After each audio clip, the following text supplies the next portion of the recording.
بسم اللہ الرحمن الرحیم نحمدہ و نصلی علی رسولہ الکریم اما بعد۔ سامعین و ناظرین محترم السلام علیکم۔ آج ہم جناب طارق جمیل صاحب کے بے باکانہ اظہار نظر، ٹی وی اینکرز کے احتجاج اور پھر طارق جمیل صاحب کی معافی کا تجزیہ اور تحلیل کر کے اصل حقائق پر روشنی ڈالیں گے۔ سب سے پہلے اینکر صحافیوں کی نقاب کشائی کریں گے تاکہ ان کا اصل منحوس چہرہ سامنے آئے، اور اس کے بعد جناب طارق جمیل کے سنگین، مایوس کن اور ناقابل معافی گناہ کی نشاندہی کریں گے کہ اس نے حرام خوروں سے معافی کیوں مانگی۔ مزید آگے بڑھنے سے پہلے اس ویڈیو کو لائک اور شیئر کریں، چینل کو سبسکرائب اور بیل آئیکن پر کلک کریں تاکہ آپ کی خدمت میں مزید قیمتی معلومات پیش کر سکوں۔ امید ہے ناظرین و سامعین کہ مجھ سے ضرور تعاون فرمائیں گے۔ شکریہ۔ سامعین و ناظرین محترم، دنیا اور چاروں آسمانی کتابیں گواہ ہیں، اور ہر ذی شعور اور عقل مند انسان یہ سمجھتا ہے، بلکہ اس ناقابل تردید و انکار حقیقت پر ایمان و یقین رکھتا ہے کہ یہودی میڈیا سے وابستہ نام نہاد اینکر صحافی جاہل، ان پڑھ، بدو، جھوٹے، حرام خور، بلیک میلر، لفافہ پرست، رشوت خور، بکاؤ مال، ذلیل، نیچ، پلید، خبیث، غلیظ و ناپاک، بدبودار، آوارہ، بدمعاش اور جرائم پیشہ عناصر کا ایک ملک دشمن اور آئین دشمن شیطان ٹولہ ہے۔ یہود و ہنود کا برتن چاٹنے والا یہ جرائم پیشہ صحافی نہیں، فسادی، بیرون ملک اور اندرون ملک سے پیسے لے کر پاکستان کی دفاعی اداروں اور اسلامی نظریات اور آئین پاکستان کے خلاف سرگرم عمل ہے۔ ملک میں عیاشی، فحاشی اور بے حیائی پھیلاتے ہیں، اور ہمیشہ اپنے پیٹ اور ذاتی مفادات کے لیے نہایت ہی ذلالت، خباثت، بے غیرتی اور بے شرمی کے ساتھ تخریبی تنقید کر کے شیطان اور اپوزیشن کا کردار ادا کر رہے ہیں، اور ملکی و قومی بقا اور سلامتی کو داؤ پر لگا دیتے ہیں۔ غلاظت کے ڈھیر پر پلنے والے ان غلیظ حرام خوروں کو ابھی اور اسی وقت جناب طارق جمیل سے فوری سرعام معافی مانگنی چاہیے۔ ظلم و جھوٹ اور ظالم بادشاہ کے خلاف کلمہ حق بلند کرنے والے داعی حق جناب طارق جمیل نے قرآنی احکام اور ارشادات نبوی کو بالائے طاق رکھتے ہوئے یہود و ہنود کے تنخواہ زرخرید اور حلقہ بگوش غلاموں سے معافی مانگ لی، اور اللہ اور رسول اور عالم ارواح اور پاکستانی قوم کو سخت ناراض کر دیا ہے۔ اب ایک اور معافی اللہ تعالیٰ اور قوم سے مانگنا ضروری ہو گیا ہے۔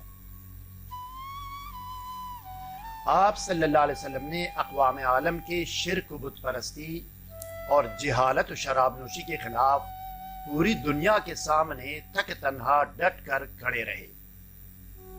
3 سال شعب ابی طالب میں محصور رہنا پڑا، غار ثور میں پناہ لینے پر مجبور ہوئے، حبشہ اور مدینہ تک جلاوطنی اور ملک بدردی برداشت فرمائی، جادوگر، کاہن اور جنونی کے نام سے پکارے گئے، دانت مبارک بھی شہید ہوئے، نفیس جسم اطہر پر کوڑے اور گندگی پھینکے گئے، لیکن آپ صلی اللہ علیہ وسلم نے جاہل، مشرک، شرابی، منافق اور زناکار قریشی میڈیا کے سامنے معافی ہرگز نہیں مانگی، کیونکہ اللہ تعالیٰ کے واضح اور روشن احکامات سامنے تھے۔ اللہ تعالیٰ نے فرمایا وَجَادِلْهُمْ بِالَّتِي هِيَ أَحْسَنُ، اور تو ان نافرمان جرائم پیشہ عناصر کے خلاف منطق اور لاجکس کے ساتھ لڑو، بحث و تمحیص کے ساتھ لڑو۔ دوسری جگہ فرمایا اللہ تعالیٰ نے وَمَا بَدَّلُوا تَبْدِيلًا، کہ مسلمان اپنے قانونی، علمی اور منطقی موقف میں کبھی بھی تبدیلی نہیں کرتا۔ آگے فرمایا اللہ تعالیٰ نے وَيَأْمُرُونَ بِالْمَعْرُوفِ وَيَنْهَوْنَ عَنِ الْمُنْكَرِ، مسلمان کو صرف امر معروف اور نہی از منکر کرنے کا حکم ملا ہے، نہ کہ معافی مانگنے کا۔ آگے اللہ تعالیٰ نے فرمایا فاستقم کما امرت، جو حکم تمہیں رب و رسول کی طرف سے ملا ہے اس حکم پر، ان احکام پر تم ڈٹ کر ثابت قدم اور پائیدار رہ کر کھڑے رہو۔ ولا تہنوا ولا تحزنوا، اور تم سست کمزور نہ ہو اور غم زدہ و پریشان نہ ہو تاکہ تمہیں معافی مانگنا پڑے۔ آگے حدیث شریف ہے من رأى منكم منكرا فليغيره بيده فإن لم يستطع فبلسانه فإن لم يستطع فبقلبه وذلك أضعف الإيمان۔ تم میں سے جو کوئی جھوٹے، منکر، جرائم پیشہ، وطن فروش اور لفافہ صحافی دیکھے تو ان کو اپنے ہاتھ سے روکے اس برے کام سے۔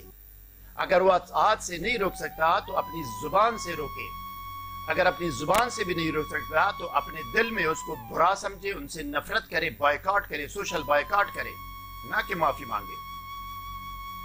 کہ یہ دل میں برا ماننا بھی یہ کمزور ترین پوزیشن ہے ایمان کی۔ دوسری حدیث ہے، آپ صلی اللہ علیہ وسلم نے فرمایا کہ افضل الجہاد اظہار کلمت حق عند سلطان جائر، بہترین جہاد ظالم بادشاہ کے سامنے کلمہ حق کہنا ہے۔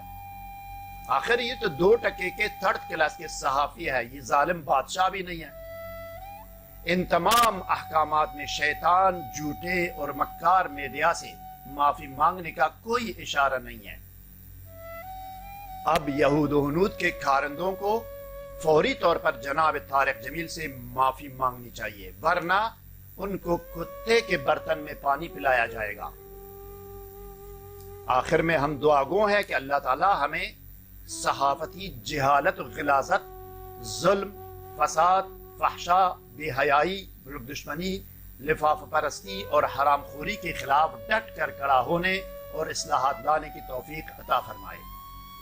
مجھے امید ہے ناظرین سامعین کہ آپ کی تشفی ہو گئی ہوگی۔ مزید مفید معلومات کے حصول کے لیے اس ویڈیو کو ضرور لائک اور شیئر کریں، چینل کو سبسکرائب اور بیل آئیکن پر کلک کریں اور کمنٹ سیکشن میں جا کر اپنی رائے کا اظہار ضرور کریں۔ شکریہ۔ واللہ علی ما نقول وکیل، والسلام علی من اتبع الہدی۔